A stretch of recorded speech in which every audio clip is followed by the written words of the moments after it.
with us।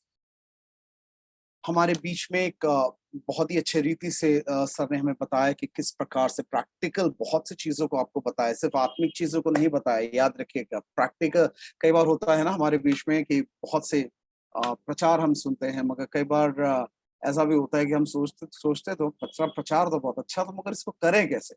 तो thank you sir वो practical aspect भी उसके अंदर जोड़ने के लिए कि हम उसको फॉलो अप कैसे कर सकते हैं या उसको इम्प्लीमेंट कैसे कर सकते हैं। इसके बारे में भी इसके कुछ मेन पॉइंट्स मैं बताना चाहूँगा मगर उससे पहले आखिरी सवाल की ओर हम जाएँगे और हम अपने प्रिय प्रोफ़ेसर एसएस तिवारी जी को बुलाएँगे और उनसे हम ये सवाल पूछेंगे। सर, सवाल थोड़ा विस्फोटक है, सवाल शायद थोड़ा-सा कंट्रोवर्शियल भी हो सकता है। कई लोगों के अपने मायने, कई लोगों की अपनी समझ उसके ऊपर हो सकती है और एक विश्वासी के लिए ये करना आसान काम भी नहीं है, जिस हिसाब से ये दुनिया में चलता है। अब सवाल ये है, एक विश्वासी, एक जवान व्यक्ति पॉलिटिक्स में क्या वो जॉइन कर सकता है, नहीं कर सकता है?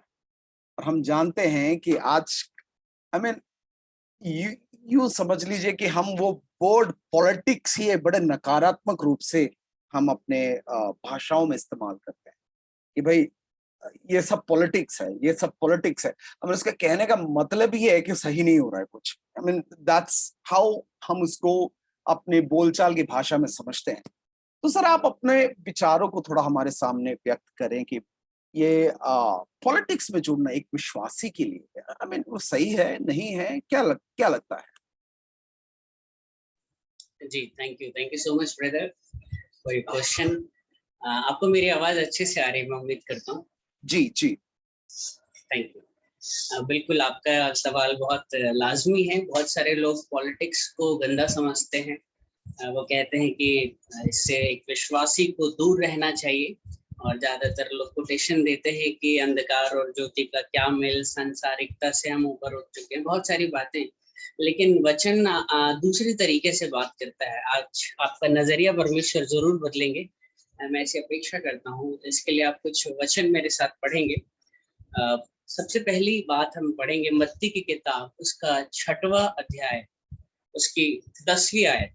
मत्ती की किताब, उसका 6वां अध्याय, उसकी 10वीं आयत क्या कहती है? वो कहती है तेरा राज्य आए, तेरी इच्छा जैसे स्वर्ग में पूरी होती है, वैसे ही पृथ्वी पर भी हो। वचन क्या कह रहा है? तेरा राज्य आए, तेरी इच्छा जैसे स्वर्ग में पूरी होती है, वैसे ही पृथ्वी पर भी हो। है ना? हम डेली हम लॉर्ड्स प्रेयर जरूर करते हैं, हमारे पिता की जरूर प्रार्थना करते हैं हम सभी लोग। मैं एक चीज पूछना चाहूंगा आपसे। आप प्रार्थना तो करते हैं, लेकिन वचन कहता है कि हमारा जो विश्वास है, हमारा जो फेथ है, अगर वो विदाउट एक्शन है तो वो मरा हुआ है ना। तो हमें इस बात को समझना है कि कोई मैजिक नहीं होने वाला है ना, कि कोई मैजिक हो जाएगा और अचानक हम देखेंगे कि हमारी ये जो पृथ्वी है ये बिल्कुल स्वर्ग की तरह बन जाएगी। और जैसे परमेश्वर की इच्छा, उसका जो राज्य जो स्वर्ग में है, वैसे एज इट इज पृथ्वी पर भी होने लग जाएगा। हर एक करप्शन मिट जाएगा, हर एक गंदगी मिट जाएगी और अपने आप एक दिन हम रोज प्रार्थना करते रहेंगे, रोज प्रार्थना करते रहेंगे और मैजिकली हमारी प्रार्थना सुन ली जाएगी और ये पृथ्वी स्वर्ग में बदल जाएगी। जैसे उसका राज्य स्वर्ग में है, वैसे उसका राज्य इस पृथ्वी में भी आ जाएगा। जैसे उसकी इच्छा स्वर्ग में पूरी होती है, उसका न्याय स्वर्ग में पूरा होता है, वैसे पृथ्वी में भी होने लग जाएगा। हम ऐसा सोचते हैं, लेकिन मैं आपको आज एक क्लियरली एक बात बताना चाहूंगा। It's not going to be happen magically. इसके लिए हम सबको कुछ करना होगा।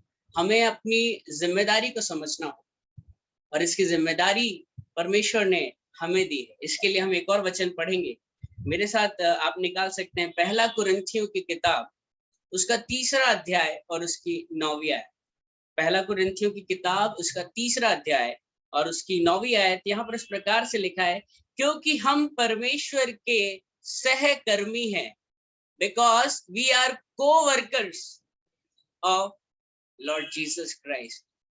We are co-workers of God, है ना। तो अगर परमेश्वर ने ये जो जिम्मा दिया है कि ये पृथ्वी भी उस स्वर्ग की तरह बन जाए, तो इसके लिए हम जो कि उसके सहकर्मी हैं, हमें भी कुछ कर्मों को करना पड़ेगा, हमें भी अपनी ड्यूटी को निभाना पड़ेगा, है ना?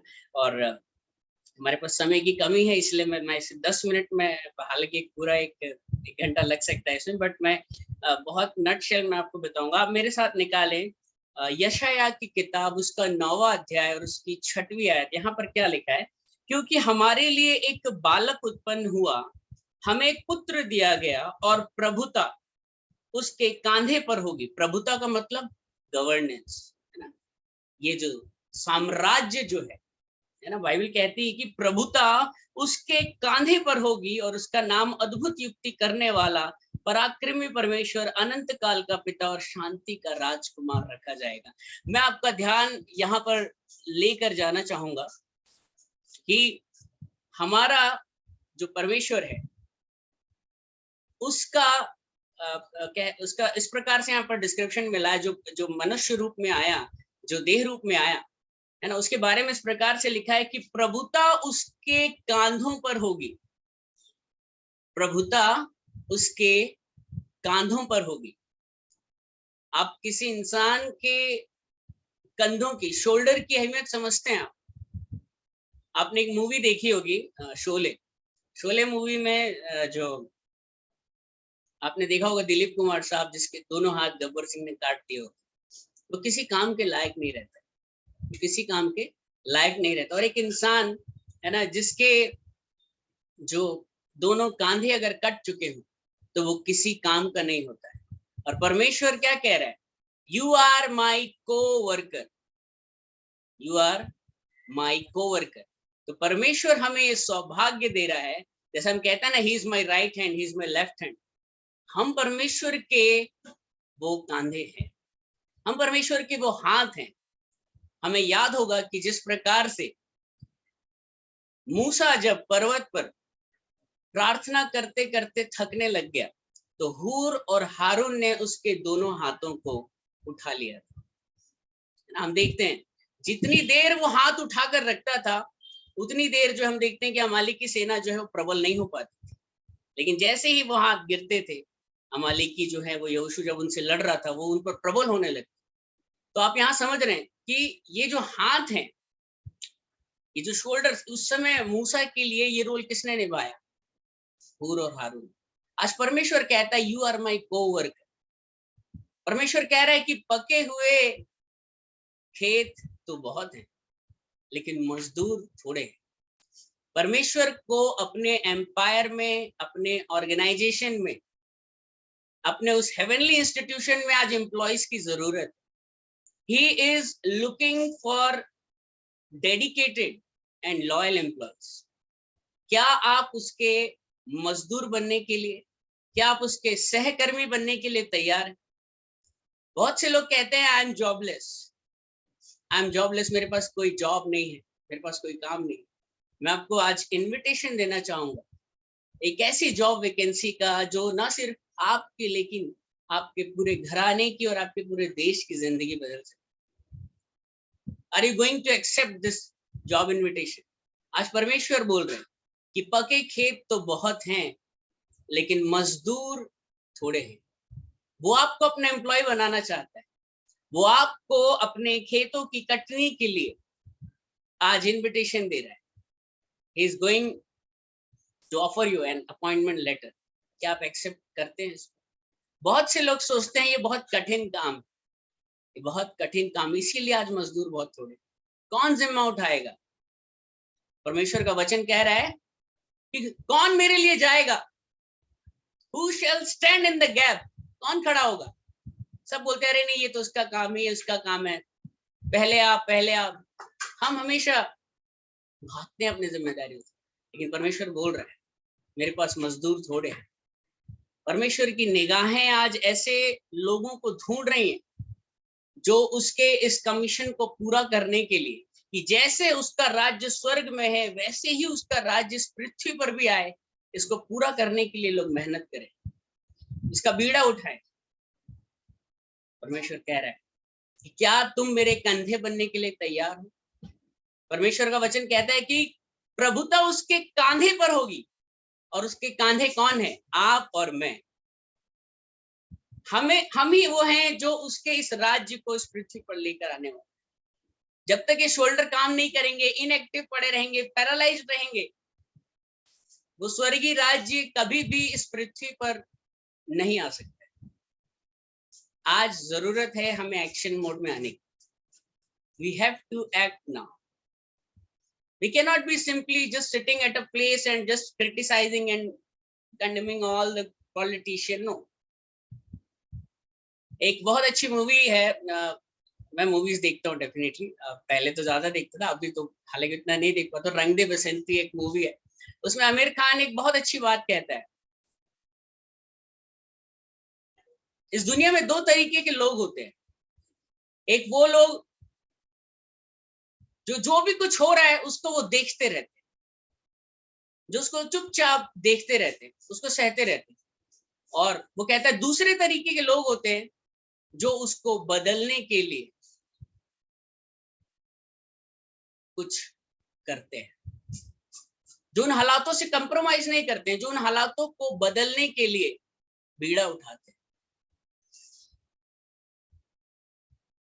आज आप भी क्या सिर्फ कंप्रोमाइज करके जो चल रहा है, जो हो रहा है, होने दीजिए। मैं आपसे आज पूछना चाहता हूं कि क्या इंडिया में कोई एक आप प्रधानमंत्री का नाम बताइए, एक राष्ट्रपति का नाम बताइए जो कभी क्रिश्चियन समाज से आगे उठा। आप मुझे नीट में जो डॉक्टर्स बनते हैं, जो आईएएस ऑफिसर बनते हैं, आईपीएस ऑफिसर बनते हैं, आज मैं सरप्राइजिंगली कहूंगा कि कहीं ना कहीं बहुत कम तादाद में वहां क्रिश्चियंस दिखाई देते हैं। परमेश्वर बोलता है जैसे तुम आत्मिकता में बढ़ रहे हो वैसी सब बातों में भी बढ़ते रहो। तो क्यों हम स्पिरिचुअलिटी बहुत जरूरी है, उसके बिना तो कुछ है ही नहीं। प्रभु यीशु मसीह कहते हैं without me you can not do anything. उसके बिना तो हम कुछ भी नहीं कर सकते, ना ही स्वर्गीय आशीषों को प्राप्त कर सकते, ना ही स्पिरिचुअल। लेकिन कई बार हम इतने ज्यादा टनल विजन के शिकार हो जाते हैं, मायोपिक हो जाता है हमारा विजन, हम एक ही तरफ देखते हैं। हमें दाऊद के बारे में पता होना चाहिए। दाऊद जो 40 वर्षों तक इजराइल में राज्य करता रहा, आज भी उसका नाम बड़े आदर और सम्मान के साथ लिया जाता है। दाऊद, he was a king, great king David. आपको पता है कि उसने अपने हाथों से 3000 इंस्ट्रूमेंट्स बनाए थे। हम जानते हैं कि उसने भजन संहिता के बहुत से सुंदर अध्यायों को लिखा। अब आप सोचिए उसका टाइम मैनेजमेंट कि वो हर एक जगह कितना बेस्ट था। 3000 इंस्ट्रूमेंट, वो खुद इंस्ट्रूमेंट्स बनाता था और अपने उन गवैयों को, जो बजाने वाले उनको सिखाता था कि सिंग लाइक दिस, इस तरीके से राग उठाओ, इस तरीके से उनको इंस्ट्रूमेंट बजाने के लिए वो खुद बना कर देता था, सिखाता भी था। ही वॉज अ जज, वो न्यायी भी था, वो एक राजा था। तमाम तरीके के उसके पास केसेस आते थे, उसको निर्णय लेना होता था। ही वॉज अ जज because he was a king, then simultaneously he was a king, judge also. सोचिए वो न्याय भी कर रहे, तमाम तरीके के पेचीदा मामले आ रहे हैं, वो उनका भी निर्णय कर रहा है। He was a warrior. परमेश्वर ने कहा कि तूने इतने युद्ध लड़े हैं कि तू मेरा मंदिर नहीं बना पाए। इट मीन्स आप देख सकते हैं कि he was a warrior also. He was a warrior. उसने कितने युद्ध जीते, उसने कितने देश जीते उसने। He was a great entrepreneur also. उसने मंदिर के लिए लिखा 3000 किक्कार सोना, 12 लाख टन सोना। हमको ऐसा लगता है कि नहीं, जो परमेश्वर में है, बाइबल में लिखा है कि धनवान व्यक्ति का सुई के नाके में से होकर निकल कर जाना बहुत मुश्किल है। तो आप मुझे बताइए, दाऊद ने 3000 किक्कार सोना, ओपीर का सोना लिखा है, 24 कैरेट गोल्ड उसने लिखा है। वो बना नहीं पाया, लेकिन उसने लिखा मैं अपने बेटे के लिए जो वो बनाएगा मंदिर, जिससे ऑनर मिला है, मैं उसके लिए इतना जोड़ कर जा रहा हूँ। 12 लाख टन सोना। आप 1 किलो सोने का मुझे वेट बताइए, वेट उसका रेट बताइए। आज थोड़ा सा एक टुकड़ा सोने का मिल जाए रोड पर, या हम चंद सोने के लिए लोग लड़ते मरते। आप अब्राहम की बात बताइए, वो एक बंजारा था, वहां लिखा है कि इतनी धन संपत्ति थी, वो रुपए पैसे का इतना धनी था कि उसके चरवाहों के बीच में और लूत के चरवाहों के बीच में लड़ाई झगड़ा हो गया। कि उनकी संपत्ति समा नहीं रही थी, उनको डिवाइड होना पड़ गया। आप सोचिए, इतना भर गया, परमेश्वर ने इतना ब्लेस किया कि उन्हें सेपरेट होना पड़ा। आप सुलेमान के टाइम अगर पढ़ेंगे, सुलेमान के समय लिखा है कि उस समय सोने और चांदी का कोई हिसाब नहीं रखता था, क्योंकि उनका मूल्य पत्थरों का सा हो गया। और देवदार जो है वो गूलर के पेड़ के समान। आपके घर के बाहर कितने पत्थर पड़े आपने कभी गिना है? लेकिन अगर सोने की एक मूर्ति लगी होगी, एक छोटा सा, आपको पता होगा यहाँ पर एक गोल्डन कुछ बना हो, गोल्डन टेम्पल, बहुत सारी चीजें देखते हैं हम, गोल्ड जहां भी होता है बहुत लोग उसे ऐसे देखते हैं, यार बहुत महंगी चीज। तो क्या ये सब लोग अमीर नहीं थे? क्या ये सब लोग युद्ध नहीं लड़ते थे? क्या ये सब लोग न्याय नहीं करते थे? क्या ये परमेश्वर की महिमा नहीं करते थे? हम कई बार बहुत ज्यादा हम टनल विजन के शिकार हो जाते हैं। हम लोग बहुत ज्यादा एक आप कह सकते हैं एक लिमिटेड एरिया में सोचते हैं। लेकिन परमेश्वर बोल रहा है, जैसे तुम आत्मिकता में बढ़ रहे हो, वैसे ही सब बातों में बढ़ते जाओ। आज हम लोग क्यों नहीं कॉम्पिटिटिव एग्जाम्स में पूरे शिद्दत के साथ कि नहीं मुझे भी कुछ करना है, I have to become district magistrate, I have to become IPS officer, I have to become judge, I have to become great politician, CM, PM, president। परमेश्वर आज हमसे पूछ रहा है कि मैंने तुम्हें किस चीज की कमी रखी है। वो बोलता है, जिसे बुद्धि की घटी है वो मुझसे मांगे, मैं बिना उलाहना की सेत में तुझे अबंडेंस में दूंगा। पूछूंगा भी नहीं कि तुम कौन हो, तुमने कितना मांग रहे हो, I will give it to you. क्या हम उससे बुद्धि मांग रहे, क्या हम उससे करेज मांग रहे? वो कहता है तुम राजपदधारी याजकों का समाज हो। जो याजक जो थे वो डिसीजन मेकिंग का भी काम करते, they were next to the rulers, kings. हम राजपदधारी, राजपद मतलब आप समझ रहे हैं। मैं आगे एक दो वचन और पढ़ के मैं इसे वाइंड अप करूंगा। इसके बाद आप मेरे साथ निकालेंगे पहला कुरिन्थियों की किताब, उसका 9वां अध्याय और उसकी 20 और 30 आयत। पहला कुरिन्थियों की किताब उसका 9वां अध्याय उसकी 20 से लेकर 30 आयत में क्या लिखा है? मैं यहूदियों के लिए यहूदी बना कि यहूदियों को खींच लाऊं, जो लोग व्यवस्था के अधीन हैं उनके लिए मैं व्यवस्था के अधीन ना होने पर भी व्यवस्था के अधीन बना, कि उन्हें जो व्यवस्था के अधीन है खींच लाऊं। व्यवस्थाहीनों के लिए, जो परमेश्वर की व्यवस्था से हीन नहीं परंतु मसीह की व्यवस्था के अधीन हूं, व्यवस्थाहीन सा बना कि व्यवस्थाहीनों को खींच लाऊं। मैं निर्बलों के लिए निर्बल सा बना कि निर्बल को खींच लाऊं। मैं सब मनुष्यों के लिए सब कुछ बना कि किसी न किसी रीति से एक का उद्धार कराऊं। और मैं सब कुछ सुसमाचार के लिए करता हूं कि औरों के साथ उसका भागी हो जाऊं। बहुत से लोग सोचते नहीं नहीं हम इनके नहीं है, हम दुनिया भी नहीं है। वो हम जो कुछ भी कर रहे हैं हम सुसमाचार के लिए कर रहे हैं। एक बहुत फेमस प्रेसिडेंट है, मैं उनका नाम बोल रहा हूँ, वो कहते हैं कि ब्लेसेड इज द नेशन जिसकी जिसकी जो कॉन्स्टिट्यूशनल बुक है वो बाइबल है। बाइबल हमें हर एक चीज के बारे में सिखाती है कि देश का संचालन कैसे करना, घर का संचालन कैसे करना, नौकरी कैसे करना, हर एक चीज के लिए बाइबल हमें सिखाती है। वो कहते हैं जिस देश का संविधान बाइबल के हिसाब से चलता है, आज हमारे कॉन्स्टिट्यूशन हमारे संविधान को हम पढ़ते हैं, वो कहता है जो देश बाइबल के हिसाब से चलता है वो बहुत, हमें पता है कि कोरिया, साउथ कोरिया और ऐसे कई देश जिनकी हालत क्या थी और आज क्या हो चुका है, because of the principles of Bible they are following. तो आज हमें ये नहीं सोचना कि मैं इनके बीच में क्यों जाऊं। वचन कह रहा है कि अगर तुम सेपरेट होने लगोगे तो तुम्हें समाज से बायकॉट कर दिया जाएगा। हमें इनके बीच में उतरना पड़ेगा। लोग कहते हैं कि कीचड़ को साफ करने के लिए गंदगी में कौन उतरे। लोग कहते हैं कि कीचड़ को साफ करने के लिए गंदगी में कौन उतरे, कौन अपने हाथों और कपड़ों को गंदा करे। आप मुझे बताइए, इस गंदगी में, इस अंधकार में स्वर्गीय स्थानों को छोड़कर यीशु मसीह आ गया। स्वर्गीय स्थानों को छोड़कर यीशु मसीह आ गया कि वो जो राज्य जो स्वर्ग में है वो इस पृथ्वी पर भी कायम हो सके। वो उसकी बुनियाद डालने के लिए, फाउंडेशन डालने के लिए आया। तो क्या आज हम इन लोगों के बीच में नहीं जा सकते कि हम भी यहाँ पर परमेश्वर की ज्योति को फैलाएं, परमेश्वर के राज्य को लाने के लिए कुछ करें, सैंक्टिफिकेशन लेकर आए, डार्कनेस को दूर करें। इसके बाद आप मेरे साथ पढ़ेंगे पहला कुरिन्थियों की किताब उसका 6वां अध्याय और उसकी 1 से लेकर 6 आयत तक मैं आपके लिए पढ़ूंगा। यहाँ लिखा है, क्या तुम में से किसी को यह हियाव है कि जब दूसरे के साथ झगड़ा हो तो फैसले के लिए अधर्मियों के पास जाओ और पवित्र लोगों के पास न जाओ? क्या तुम नहीं जानते कि पवित्र लोग जगत का न्याय करेंगे? जब तुम्हें जगत का न्याय करना है तो तुम क्या छोटे से छोटे झगड़ों का भी निर्णय करने के योग्य नहीं? क्या तुम नहीं जानते कि हम स्वर्गदूतों का न्याय करेंगे? तो क्या सांसारिक बातों का निर्णय ना करें? क्या यदि तुम सांसारिक बातों का निर्णय यदि तुम्हें सांसारिक बातों का निर्णय करना हो तो क्या उन्हीं को बैठाओगे जो कलीसिया में कुछ नहीं समझे जाते हैं? मैं तुम्हें लज्जित करने के लिए यह कहता हूं, क्या सचमुच तुम में एक भी बुद्धिमान नहीं मिलता जो अपने भाइयों का निर्णय कर सके?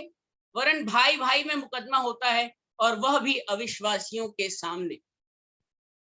यहाँ पर पौलुस एक बहुत जिम्मेदारी वाली बात कह रहा है। वो बोल रहा है, वी आर गोइंग टू जज एंजल्स।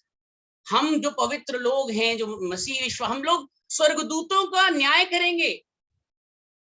हम स्वर्गदूतों का न्याय करेंगे। तो क्या हम ये जो सांसारिक जो मैटर्स जो हैं, क्या हम इनके निपटारे के लिए अधर्मियों के पास जाएं? क्या वहां पर प्रभु के जन नहीं बैठे जाने चाहिए ऐसे मैटर्स को सॉल्व करने के लिए? वो कहता है, जब तुम स्वर्गीय मैटर्स को तुम जज करोगे, एंजल्स को तुम जज करोगे, तो इस दुनिया भी में कितने आज हम देखते हैं कि मैटर्स जो है, चाहे वो जज में हो, जज की सीट पे बैठा हुआ एक इंसान, आज कौन डिसीजन ले रहा है? परमेश्वर बोलता है मैं धर्मी और न्यायी हूँ, और वो हमसे भी ये अपेक्षा करता है कि इस पृथ्वी पर भी न्याय आए। तो न्याय क्या अधर्मी और अविश्वासी लोग लेकर आएंगे जिनके जीवन में मसीह नहीं है, जो वचन को जानते भी नहीं है? क्या आप उनसे न्याय की अपेक्षा करते हैं? क्या आज हमें न्यायों की सीट पर नहीं बैठना चाहिए? क्या आज हमें डिसीजन मेकर की सीट पर नहीं बैठना चाहिए? क्या आज हमें पॉलिसी मेकर की सीट पर नहीं बैठना चाहिए? वो कहता है तुम अधर्मियों के पास जाते हो अपने निपटारे, क्यों नहीं हम उस सीट पर, ड्राइविंग सीट पर बैठते हैं, where we will take the charge to take sound decisions. इसके बाद एक वचन और पढ़ूंगा मैं।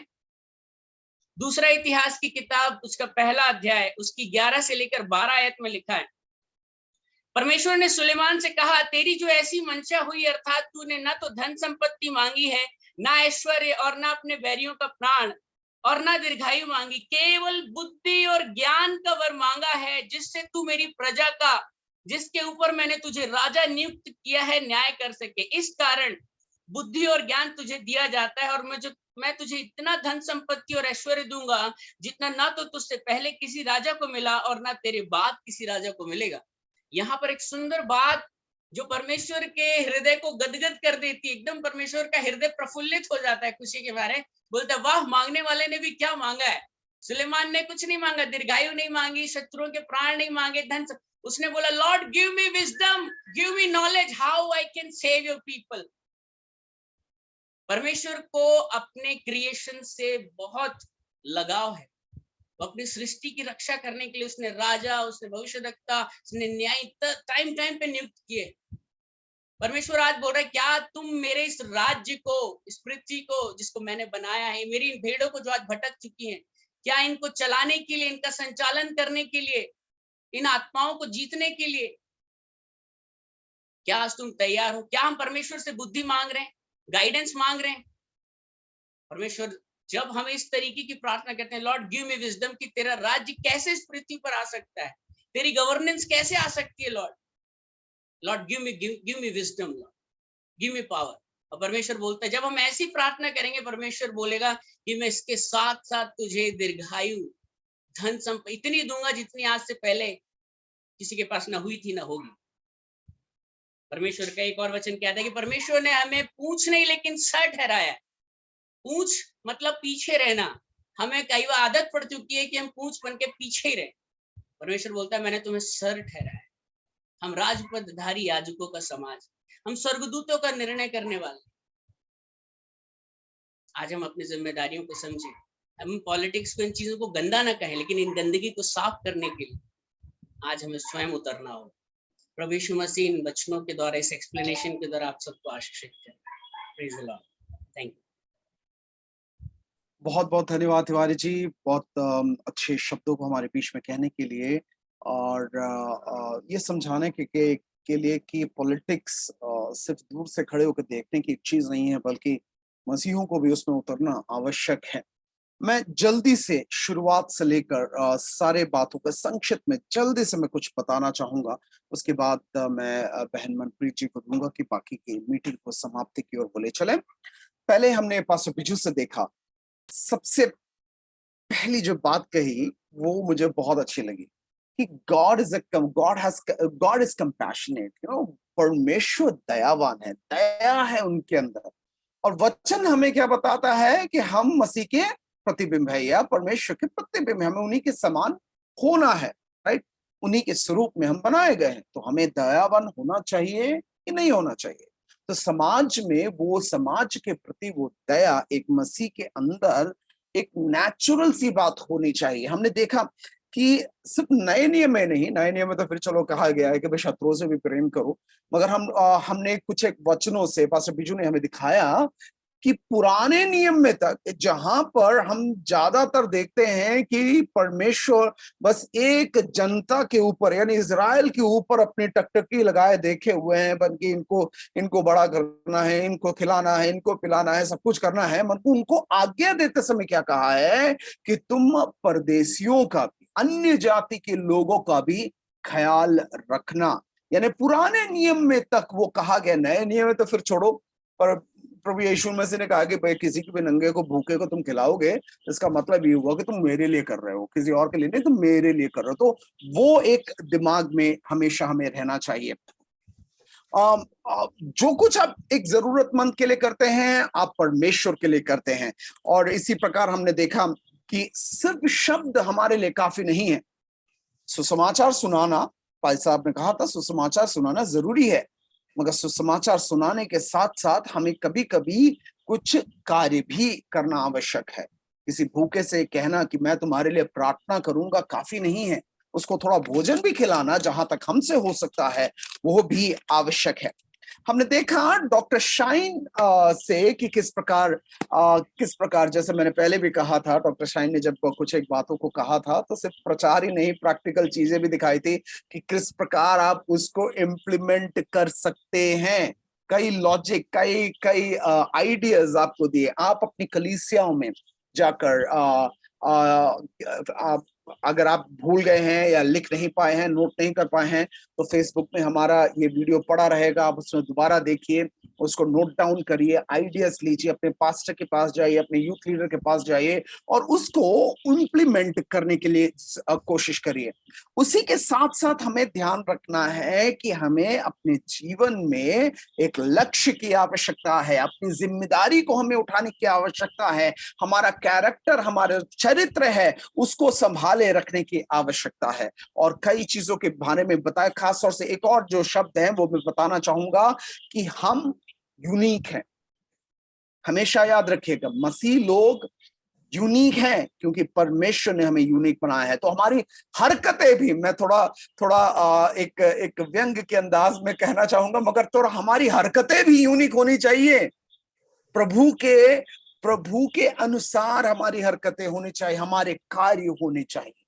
लोग जब हमें देखें तो लगना चाहिए कि हम प्रभु के हैं, हम अलग हैं। चेलों को जब देखा जाता तो कहा जाता है ये तो यीशु के साथ रहा करते थे, ये यीशु के लोग हैं। इस प्रकार से होने पाए कि हमारे कामों को, हमारे कार्यों को देखकर लोग कह सके अरे यीशु के पीछे चलने वाले हैं, ये क्रिश्चियंस हैं। मैं जानता हूं समय ज्यादा नहीं है, मगर एक छोटी सी कहानी, छोटी सी। मैं एक जगह बैठा हुआ था, कहीं लखनऊ में एक जगह बैठा हुआ था जहां पे एक व्यक्ति आया और उसने क्रिश्चियन स्कूल के बारे में इतने, और मैं एक ऐसे व्यक्ति के साथ बैठा हुआ था जो कट्टर कट्टर हिंदू था, और वो उस व्यक्ति का दोस्त था, मित्र था, और वो क्रिश्चियन स्कूलों के बारे में बता रहा था कि किस तरह से वो लोग अच्छे से बच्चों को पढ़ाते हैं, उनको मॉरल शिक्षाएं देते हैं, उनके चरित्र को पढ़ाते हैं। मैं कुछ भी नहीं कह रहा था, उसको ये भी नहीं मालूम, बात हमारे यहां तक भी नहीं पहुंची थी कि भाई वो जाने कि मैं एक क्रिश्चियन हूं। मैं एक थाने के अंदर बैठा हुआ था, बाय द वे। थाने के अंदर बैठ के ये बातचीत हो रही है कि किस प्रकार क्रिश्चियन स्कूल बच्चों को अच्छे से अच्छी शिक्षा देते हैं। सिर्फ किताबों वाला नहीं, बल्कि उनके चरित्र में भी अच्छी शिक्षाएं देते हैं। होने पाए कि हमें देखकर लोग वो कह सके, परमेश्वर के नाम की उससे महिमा होने पाए। तीसरा सवाल हमने तिवारी जी से पूछा था कि किस प्रकार क्या हमें पॉलिटिक्स में जुड़ना चाहिए कि नहीं चाहिए, और उन्होंने सबसे पहला उदाहरण ही प्रभु यीशु मसीह की प्रार्थना के अंदर से निकाला कि भाई प्रभु यीशु मसीह क्या सिखाते हैं, प्रभु आपका राज्य जैसे स्वर्ग में है वैसे पृथ्वी पर भी होने पाए। हमारी जिम्मेदारी है। उनके एक शब्द मुझे बहुत पसंद आया, उन्होंने कहा कि हमें क्रिटिसाइज नहीं करना चाहिए, क्रिटिसाइज करने के बजाय हमें चेंजेस लाना चाहिए। बहुत जरूरी एक बात है। एक समाज जो बनता है वो अलग अलग क्षेत्रों से बनता है। जैसे एक क्षेत्र 7 अलग अलग क्षेत्रों से, पढ़ाई है, उसमें गवर्नमेंट आता है यानी पॉलिटिक्स समझ लीजिए, व्यवसाय यानी बिजनेस है, आर्ट्स एंड एंटरटेनमेंट है। 1920 1930 के जमाने के अगर आप हॉलीवुड मूवीज देखें तो आप देखेंगे कि उसमें कोई भी अश्लीलता नहीं थी, वो एक्सेप्टेड नहीं था। वो समाज में अगर वैसी मूवी निकले तो वो पिट जाती थी, वैसी मूवीज अगर अश्लील मूवियां दिखाए जाए तो। उस जमाने में यहूदी लोग और मसीही लोग हॉलीवुड पर राज करते थे, तो उसी हिसाब से मसीही मॉरल्स के साथ वो मूवीज बनाया करते थे। आज हम लोगों को कहते हैं कि भाई मूवीज ना देखा करो, बहुत सी जगहों में कहा जाता है, मसीहों से कहा जाता है मूवीज ना देखा करो। मगर जमाना एक था जब ये मूवीज वचन के आधार पर बनती थी, मॉरल्स, उसकी कहानियां वचन के आधार पर बिब्लिकल मॉरल्स पे बनती थी। अगर हम बाहर रहें तो कैसे इसको बदलेंगे? हमें अंदर कदम रखना ही पड़ेगा। प्रभु यीशु मसीह ने उद्धार देने के लिए स्वर्ग छोड़कर पृथ्वी पर कदम रखा, तो हम क्यों नहीं कर सकते? प्रभु वचन भी हमें कहता है, वचन भी हमें बताता है कि प्रभु यीशु मसीह आए पापियों के लिए, और हम देखते हैं कि वो पापियों के संग संगति करते थे, बस समय बिताते थे, अपना समय व्यतीत करते थे। कोई भी कार्य ऐसा नहीं है जो हम परमेश्वर के लिए वापस जीत नहीं सकते हैं। सोच के देखिए, अगर एक मसीही मंत्री बनता है तो वो हमेशा बाइबल के हिसाब से ही अपने कार्यों को करेगा, बाइबल के मूल्यों के हिसाब से अपने कार्यों को करेगा। वो नियम बनाएगा तो बाइबल के मूल्यों के हिसाब से बनाएगा। वो सबको बराबरी का हक देगा, सबको सुरक्षा देगा, कोई घपला नहीं करेगा। सोच के देखिए हमारे देश की तरक्की कैसे उससे होती है। इतिहास गवाह है, इतिहास गवाह है, मैं दोबारा कहूंगा इतिहास गवाह है, जिस किसी देश में मसीहत सबसे ऊंचा उठा है वो आज फर्स्ट वर्ल्ड कंट्री जाना जाता है। इकोनॉमिकली देख लो, राइट्स में देख लो, फ्रीडम में देख लो, जैसे भी देखो आप, वो फर्स्ट वर्ल्ड कंट्री कहलाया जाता है। तरक्की होती है मसीही मूल्यों के द्वारा, क्योंकि मसीही मूल्य सबको बराबर लेकर चलता है। तो पॉलिटिक्स में हम मसीहों को उतरना, आज आप जवान हैं, आप अपने करियर के बारे में सोच रहे हैं, तो क्यों ना हम पॉलिटिक्स के बारे में भी सोचें, क्यों ना उसमें भी हम कदम रखने के बारे में सोचें, क्यों ना अपने देश को बदलने के बारे में हम सोचें। बहुत बहुत धन्यवाद मैं देना चाहता हूं हमारे पैनलिस्ट को कि आपने अपना कीमती समय हमें दिया है। बहुत क्षमा प्रार्थी हूं कि थोड़ा सा टाइम एक्स्ट्रा हमने लिया है, परंतु अब मैं वापस मनप्रीत जी को समय देना चाहूंगा कि वो हमारे मीटिंग को अंतिम समाप्ति की ओर लेके जाए। Thank you brother Jain ji, सचमुच आपने फिर से अद्भुत तरीके से हमें हमारे अंदर जो प्रश्न थे पॉलिटिक्स को लेके, मसीह जवान को कैसे जिंदगी बतानी चाहिए, कैसे लोगों की हेल्प करनी चाहिए, कैसे रहना चाहिए, आपने हमें फिर से उस चीजों को बताया। और मैं धन्यवाद करती हूँ डॉक्टर शाहीन जी का, मैं धन्यवाद करती हूँ एसएस तिवारी का, मैं धन्यवाद करती हूँ पास्टर बिजू तंचन का, कि आप हमारे बीच में हमारे प्रश्नों का उत्तर बहुत ही अच्छी तरीके से देने के लिए आए। मैं परमेश्वर का धन्यवाद करती हूँ कि आप जैसे पास्टर हमारे बीच में हमें जो कि बहुत अच्छे तरीके से डीपली समझाते हैं। परमेश्वर का भी मैं धन्यवाद करती हूँ कि आप हमारे लिए ठहराए गए। और मैं धन्यवाद करती हूँ सिस्टर रुबीना जी का, जिसने बहुत ही अद्भुत तरीके से परमेश्वर की आराधना के लिए आगे बढ़ के आए। और धन्यवाद करती हूँ सिस्टर प्रियंका का जो कि अनाउंसमेंट के लिए आगे आए। मैं सबका धन्यवाद करती हूँ, पूरी लाइफ टाइम मिनिस्ट्री की तरफ से आपका सभी का धन्यवाद करती हूँ। और मैं जो लास्ट प्रे है एसएस तिवारी जी को उसके लिए इनवाइट करना चाहती हूँ। आशीर्वाद देके आप इस आराधना को, इस जो मीटिंग को बंद करेंगे। बिल्कुल, आइए हम प्रार्थना करेंगे।